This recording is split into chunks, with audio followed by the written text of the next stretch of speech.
लोकसंख्या स्तूप, लोकसंख्या म्हणजेच पॉप्युलेशन पिरॅमिड, याच्याबद्दल आयोगाने आत्तापर्यंत प्रश्न विचारलेले आहेत.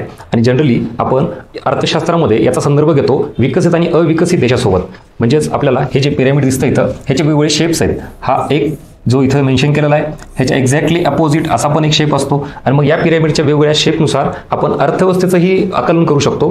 विकसित अर्थव्यवस्था, अविकसित अर्थव्यवस्था आणि त्या संदर्भातील हे शेप पिरॅमिडचे आयोगाने विचारलेले आहेत. पण आता माझा पुढचा प्रश्न असा आहे की या सगळ्या पिरॅमिड्सवरून नेमकं काय इंडिकेट होतं, हे पिरॅमिड नेमके काय रिप्रेझेंट करतात, असा जर आयोगाचा प्रश्न आला तर आपलं त्याचं उत्तर तयार पाहिजे. म्हणजे 3 महत्त्वाचे फॅक्टर लक्षात ठेवा. हा कुठलाही जरी शेप असेल त्याच्यामध्ये हे काही वेगवेगळे अँगल आहेत.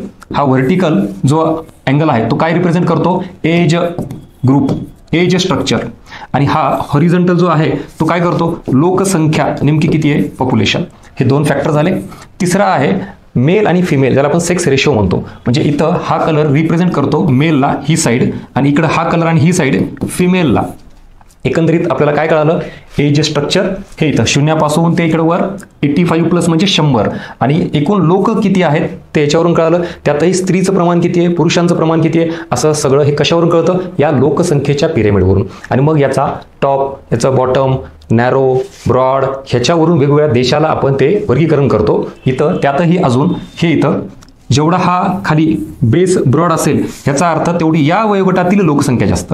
इथं हे अजून थोडं कमी होत चाललंय, ह्याचा अर्थ या वयोगटातील लोकसंख्या इथं, आणि वर अजून निमुळत होत चाललंय, नॅरो होत चाललंय, ह्याचा अर्थ या वयोगटातील लोकसंख्या कमी आहे. असं हे सगळं पिरॅमिड रिप्रेझेंट करतं. याचं आकलन आपल्याला पाहिजे, कारण कॉम्पिटिशन वाढत चाललंय, डेप्थ वाढत चालली आहे. एकूण कट ऑफचा विचार करता काही गोष्टी ह्या आपण आतापर्यंत ज्या केल्यात, एक पाऊल पुढे जाऊन अजून आपल्याला माहिती असणं अपेक्षित आहे. So this is all about population pyramid. Thank you.